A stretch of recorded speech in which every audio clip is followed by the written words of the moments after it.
خرد بدھ کیس فواد چودھری کا مزید 6 روزہ جسمانی ریمانڈ منظور۔ احتساب عدالت نے خرد بدھ کیس میں سابق وفاقی وزیر فواد چودھری کا مزید 6 روزہ جسمانی ریمانڈ منظور کر لیا۔ فواد چودھری کے خلاف جہلم کے تعمیری منصوبوں میں خرد بدھ کیس کی سماعت احتساب عدالت کے جج محمد بشیر نے کی۔ نیب پروسیکیوٹر سہیل عارف اور وکیل صفائی فیصل چودھری عدالت میں پیش ہوئے۔ نیب پروسیکیوٹر نے کہا کہ پہلے 14 روزہ جسمانی ریمانڈ مانگا تھا اور 10 روزہ جسمانی ریمانڈ ملا تھا۔ بینکنگ ریکارڈ منگوایا ہے جس پر خرد بدھ کا شک ہوا ہے۔ نیب پروسیکیوٹر نے کہا کہ ایک کانٹریکٹر کو بھی 2 جنوری کو طلب کیا گیا ہے۔ فواد چودھری سے مزید تفتیش کرنی ہے۔ نیب پروسیکیوٹر نے فواد چودھری کے 10 روزہ جسمانی ریمانڈ کی استدعا کرتے ہوئے کہا کہ 10 روزہ جسمانی ریمانڈ دیا جائے تاکہ تفتیش مکمل کر لیں۔ بینکنگ ٹرانزیکشن سے مزید تفتیش کرنے میں مدد ملے گی۔ نیب پروسیکیوٹر کا کہنا تھا کہ 2 جنوری کو تعمیری منصوبوں سے منسلک 2 افراد کو طلب کیا ہے۔ 16 میں سے 8 کنال کی زمین فواد چودھری کے نام کی گئی۔ فواد چودھری کی روسٹم پر گفتگو۔ عدالت میں فواد چودھری نے کہا کہ کافی وقت سے مختلف رویے دیکھ رہے ہیں۔ عدالت سب سے پہلے دیکھتی ہے دائرہ اختیار سماعت کرنے کا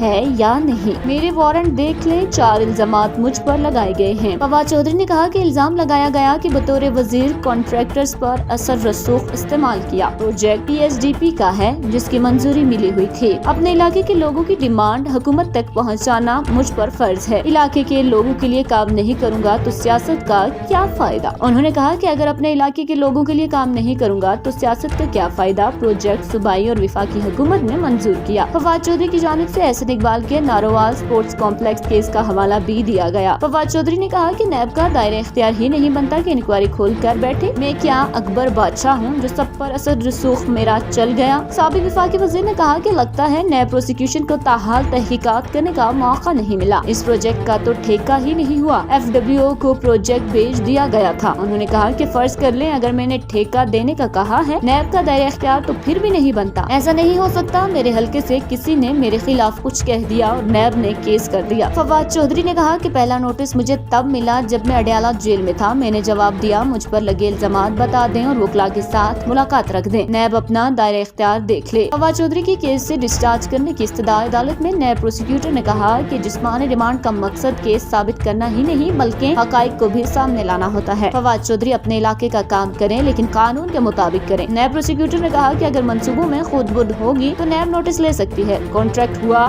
یا نہیں ہوا اس کی کوشش تو کی گئی ہے۔ فواد چودھری کے وکیل فیصل چودھری نے کہا کہ بینکنگ ٹرانزیکشن کا ریکارڈ ہے تو عدالت کے سامنے رکھیں، مجھے بولنے دیں ورنہ میری آواز ہائی کورٹ تک پہنچ جائے گی۔ وکیل فیصل چودھری نے فواد چودھری کے جسمانی ریمانڈ کی مخالفت بھی کی۔ نیب پروسیکیوٹر نے کہا کہ نیب نے بینکنگ ٹرانزیکشن تو عدالت کے سامنے رکھ دی ہے جس پر وکیل فیصل چودھری کا کہنا تھا کہ فواد چودھری کی بینکنگ ٹرانزیکشن ہمیں تو نہیں دی گئی۔ بعد ازاں احتساب عدالت نے محفوظ فیصلہ سناتے ہوئے فواد چودھری کا مزید 6 روزہ جسمانی ریمانڈ منظور کر لیا۔